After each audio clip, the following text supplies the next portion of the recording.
The Legend of Zelda, Tears of the Kingdom. Is it any good?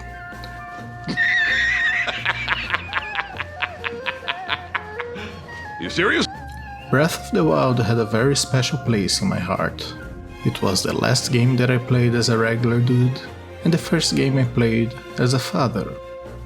It marked a very special time in my life, and I was really hoping the sequel would at least be as good as the original.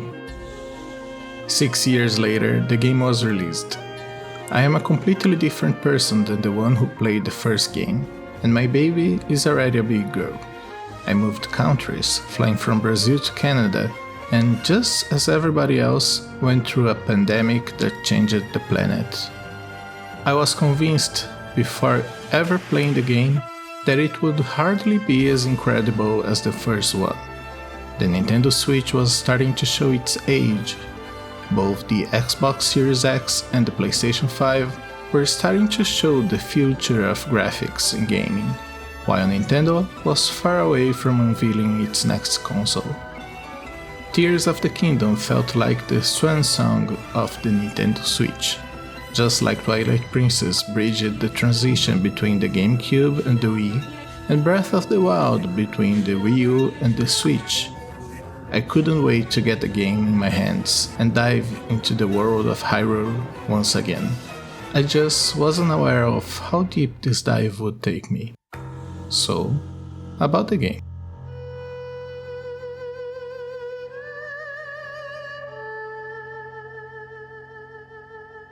Around 5 years after Breath of the Wild, Hyrule is rebuilding itself. The towns are growing, the communication between all the races of this land has increased, but another menace starts to grow. People from all corners of Hyrule are starting to get sick due to a dark energy emanating from deep below the surface. While investigating the source of this problem, Zelda and Link start exploring the catacombs beneath Hyrule Castle. That's where they find a mummified corpse, which suddenly awakes. He knows who Zelda and Link are, and he knows about the Master Sword.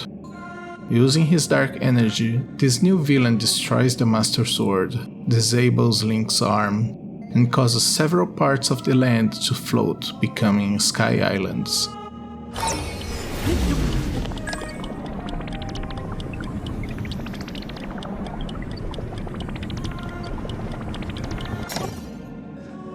The castle itself becomes one, and in the process, both the evil monster and Zelda fall to the depths.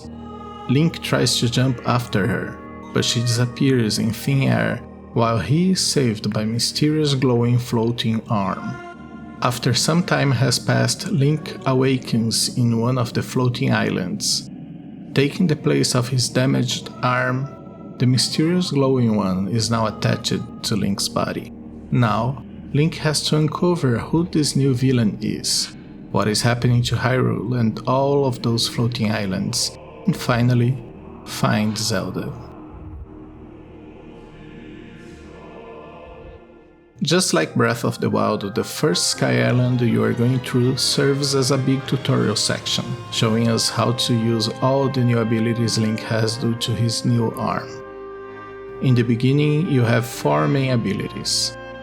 Ascend, which allows you to go straight forward through any ceiling above you. Fuse, which allows you to fuse any items to either your shield or sword. I have Master Sword. I have Raw Meat. Raw Meat Master Sword. Recall, which makes time flow back to some objects. And Ultra Hand, which gives you the ability to merge objects to build different things. With those abilities, you have the liberty to bend the game at your will, transforming it as we were never able before. The devs gave us the tool to build whatever weird structure we could imagine, and there are several impressive examples through the internet.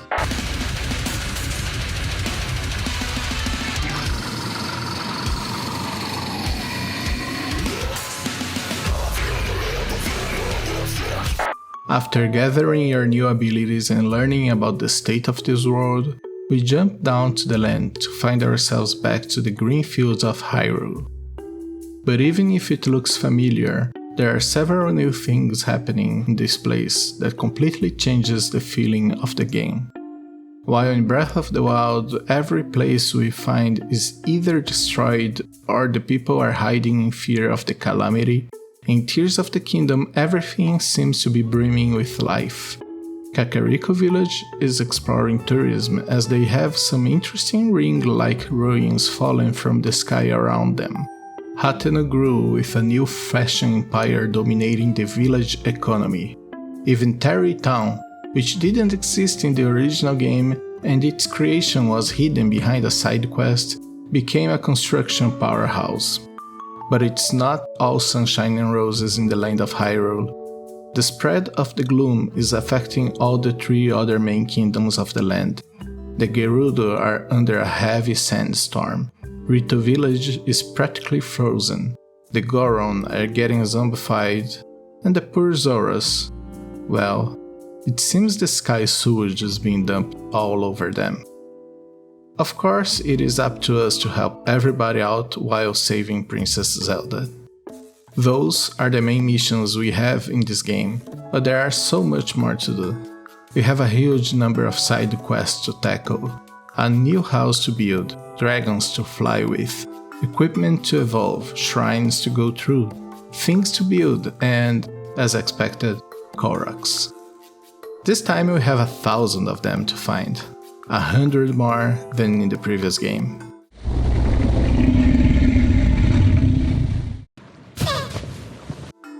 Oh yeah, and we also have to find the Master Sword again. While the previous game had the 4 beasts serving as dungeons, in this one we have proper ones. Unfortunately, I can't say they are as comparable to previous games of the series. The 4 main dungeons we go through are very basic. They all have a central thing that we have to open by activating something else on 5 different locations. We of course have to solve puzzles in order to reach those 5 switches, but the developers gave us so many tools to control this world that we can bypass a lot of them by building bridges or flying machines. For example, my final dungeon was the Goron one. I had my stamina at maximum, so I ignored most of the puzzles and just climbed the pillars to reach the places needed to go. But through all the publicity and ads of the game, Nintendo kept one place a secret. Although the game was sold with an expensive Sky Island layer, it is the Depths that is the biggest expansion of all. Serving as a single dungeon going under the entire map of Hyrule, that place is synonymous with dread. Darkness spread everywhere and we have to use shining fruits to illuminate the way, searching for light roots. They serve as a source of light in this underground world, and a glimpse of hope in the darkness. At first it doesn't seem to have a lot to do down there, but the Depths is home to some of the hardest challenges and best treasures you can find. There is a specific quest, a mystery in the Depths, that is especially rewarding. Just like Breath of the Wild, this was a game I didn't want to finish. I was already past 150 hours when I finally decided to face the Demon King. And even though I was extremely overpowered and the final battle was very easy, its epicness just paid off. So, is The Legend of Zelda Tears of the Kingdom any good? Oh yes, absolutely. Gets the Sacré Omelette au Fromage award. From the moment I started the game to its end, this was the only game I played. It is rare for me to get close to 200 hours and I'm easily surpassing that time. It has one of the best soundtracks of the entire series and visually it is beautiful. I had slowdowns on a couple of places, but considering the size of the map, it is irrelevant. Building stuff is fun. Even if I can't do some of the more creative stuff you find on the internet, I was really satisfied with the weird flying things I was able to produce. But the story is what held me to the end. It is very different from your average Zelda plot. Yes, Zelda is still kept unreachable, and Link still has to acquire new abilities to save her. Yes, Once again, the villain is Ganondorf, but the transformation those characters go through are much more impactful than anything we have ever seen before in the series. Link actually loses his arm in the beginning of the game, and it's really replaced by a magical arm. Ganondorf is a real menace, feeling like the destructible force he was ever supposed to be, and even murdering characters with his own hands. And Zelda is probably the one who suffers more than anyone else, to the point that she decides to pay the ultimate price for the slight chance of saving everybody. Everything culminates in a final battle that, although very easy, is the most epic of the series and above anything most games dare to achieve. It reaches heights I've seen in a few games. I know the price one has to pay to have opinions like I do related to any game, but I would be lying if I said I just enjoyed it. Tears of the Kingdom is becoming my favorite game ever, but beyond that, in my opinion, it is one of the best games ever made. Thank you for watching the video, I hope you enjoyed it. I stream on that purple stream service every Monday, Wednesday and Friday around 9:30 PM Eastern Time, depending on what time the kid goes to sleep. So, if you want to join me, feel free to do so. Please like and subscribe and leave a comment if you want to. I hope you have a great rest of your day and see you all in the next video.